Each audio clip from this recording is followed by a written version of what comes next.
But equally clear in the Demery legacy is a respect that was both universal and genuine. Whenever there was a bonus or something to be passed out, everybody participated, not just the top people, it was everybody. The lowest guy there got just as much proportionally as the highest guy. I heard somebody say one time that the true measure of a man's character is watching how he deals with people that can do absolutely nothing for him. And for 30 years I watched Bobby Demery treat everybody the same.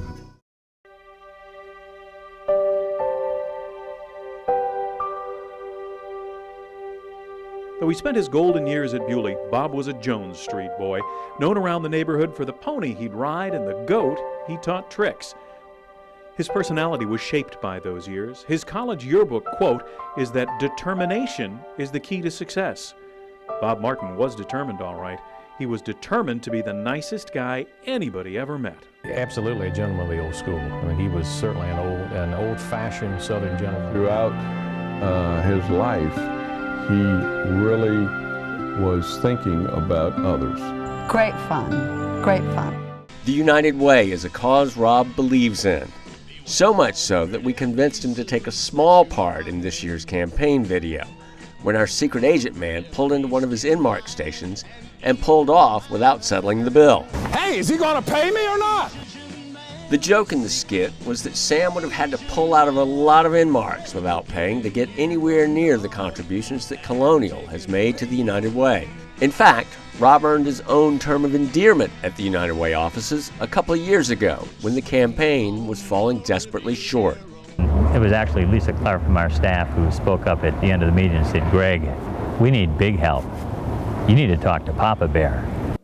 Ashley, we're missing a lot of victims. Nobody had to talk to Papa Bear after the tragedy at the sugar refinery, though. Flying into town on the night of the disaster, he knew he had to take immediate action, and he knew where to go. Rob actually searched me out at Rotary and came and sat next to me and said, "Greg, I want to do something to help for us to raise $1,400,000, which of course we distributed to the families of the victims was really a big deal." So yeah, but it was his idea. We didn't have to ask. It's, you feel satisfied at the end of the day that you've helped other people's lives.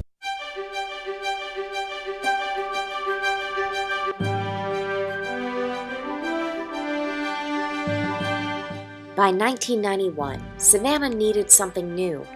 Mayoral elections were coming and it was time. Stillwell, a new mayor for the 90s. Brooks outpolled the incumbent Mayor Rousakis in the 6-person primary, but lost in the runoff, a defeat that was of course not easy, but still proved to increase his civic involvement. He didn't go away bitter or angry. He kept involved in the community, and that's one of the reasons I respect him a lot.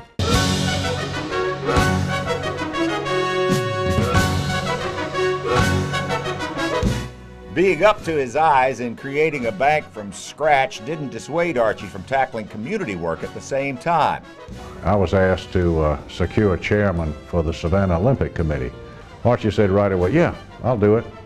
Says it'll be good for the city, and I'd enjoy doing it.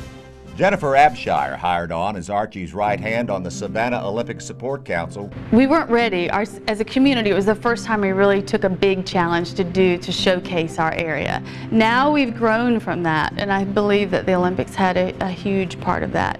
Close to 5,000 people. You add up all the volunteers and everybody else in this community that worked on a common thing for a number of years, and I think that there are a lot of things that spawned after that by people who got to know each other during this great experience.